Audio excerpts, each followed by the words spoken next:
प्रेक्षकांना हे वाटत असेल की आज न्यूज 24 मराठी नदी का दाखवत आहे, पाण्याचा धबधबा का दाखवत आहे, सगळ्यांच्या माहितीसाठी ही वैतरणा डॅम आपल्या पाठीत दिसत आहे. ही वैतरणा डॅम हे महानगरपालिका, मुंबई महानगरपालिकाच्या अधिकारीत येत आहे.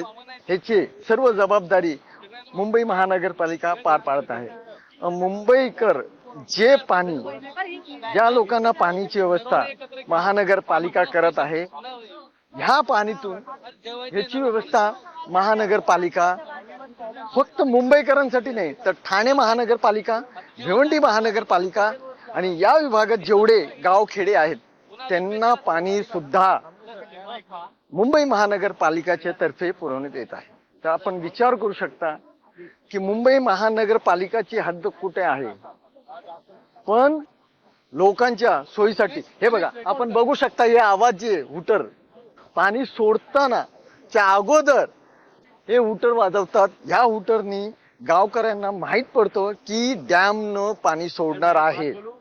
ही व्यवस्था का केली आहे, कारण का लोक सतर्क असतात की डॅम आता पाणी सोडणार आहे, तर ते त्या व्यवस्थेत ते आपली जे काय सामान ते राहण्याची व्यवस्था करतात की डॅमच्या पाण्यामुळे कुणाला त्रास होऊ नये.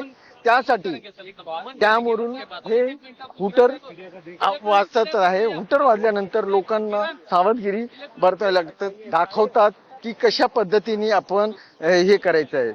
आपण विचार करू शकता की हे महानगरपालिका ह्याची जी व्यवस्था करत आहे महानगरपालिकामुळे आज महाराष्ट्र मुंबईत जे पाणी पुरवठा होत आहे हे महानगरपालिकाच्या ही अधिकारी येत आहे. महानगरपालिका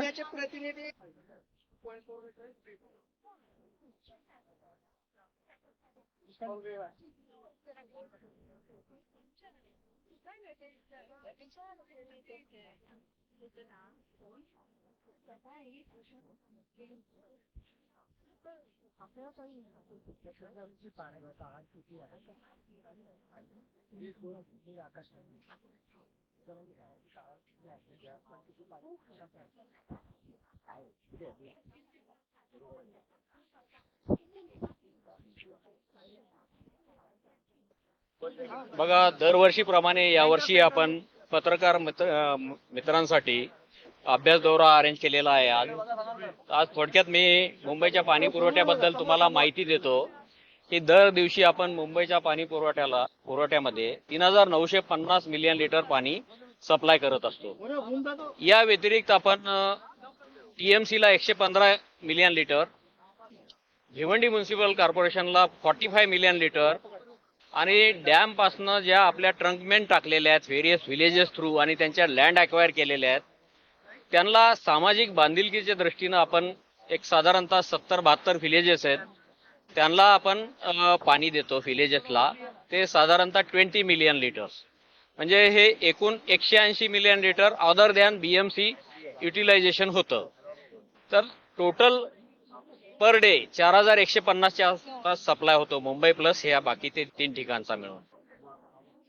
सद्यस्थितीत मुंबईला पाणी पुरवठा करणारी 7 धरणं आहेत, त्यापैकी 2 तुलसी आणि विहार छोटी धरणं आहेत, ही मुंबई स्थित आहेत. आणि त्या व्यतिरिक्त तानसा, मोडक सागर, मिडल वैतरणा ही धरणं महापालिकेच्या मालकीची आहेत.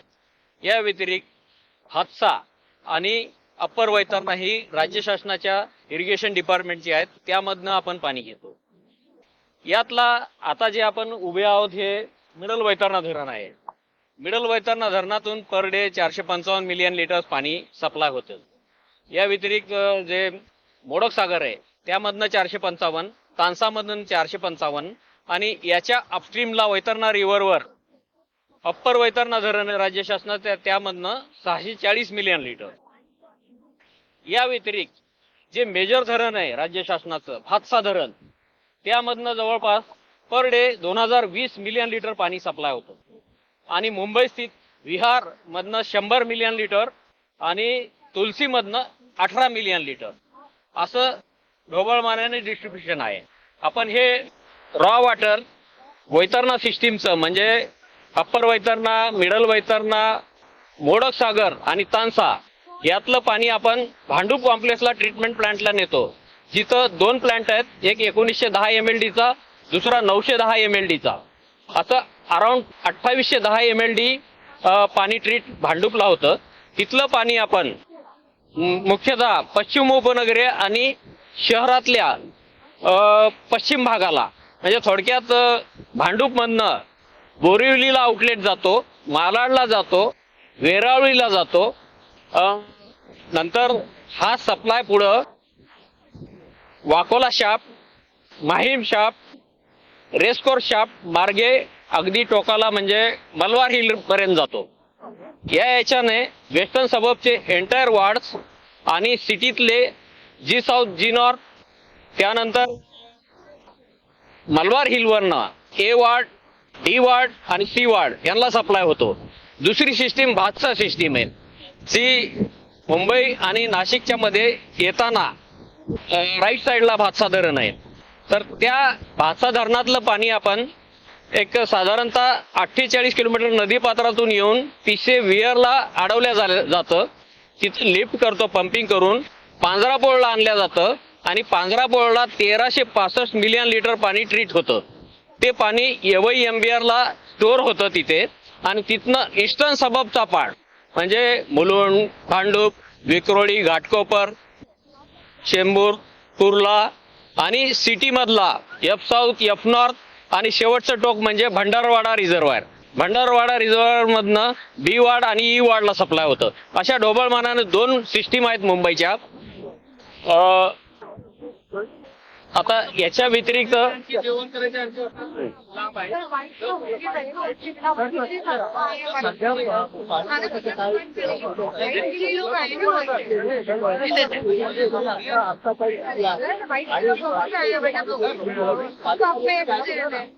बघा, पाणी गळती होण्याची बरीचशी कारणं आहेत. मुंबईमध्ये वेगवेगळे इन्फ्राचे प्रोजेक्ट चालू येतात.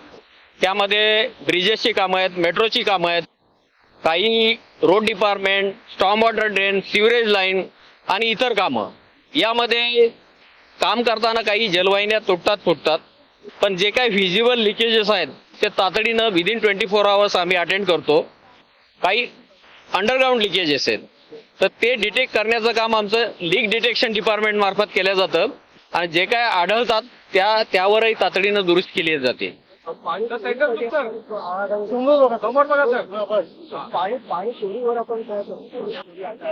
पाणी चोरीसाठी आमच्या प्रत्येक वार्डामध्ये एक असिस्टंट इंजिनियर, त्याच्या अंडर सब इंजिनियर आणि ज्युनियर इंजिनियरची टीम असते. ते अनऑथोराइज कनेक्शन डिटेक्ट करून त्यावर कारवाई करून ते कट केले जातात. निश्चितच कमी झालेलं आहे. आपण आता water for all policy implement केली 2022 पासून. जे काय अनऑथराइज कनेक्शन आहे ते कट करतो आणि त्यांना या पॉलिसीच्या अंडर कनेक्शन घेण्यासाठी प्रोत्साहित करतो. कशा बाबतीची बघा, साधारणतः NRW म्हणतात, नॉन रेव्हेन्यू वॉटर, यामध्ये लिकेज असतं. काही वॉटर मीटर आणि बिलिंग मध्ये एरर असतात. त्यानंतर काही थेप फिलफिरेज असतं. तर ते प्रमाण मोठ्या बिग सिटीज मध्ये ऍव्हरेज 35 ते 40% दरम्यान आहे. साधारणतः 4-1 वर्षापूर्वी BMC मध्ये ते 38% होतं.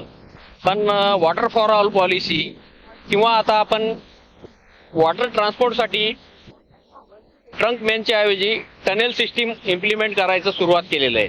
साधारणतः ॲज ऑन टुडे 90 किलोमीटरच्या टनेल फंक्शनल आहेत, ज्या 100 metre below the ground level आहेत.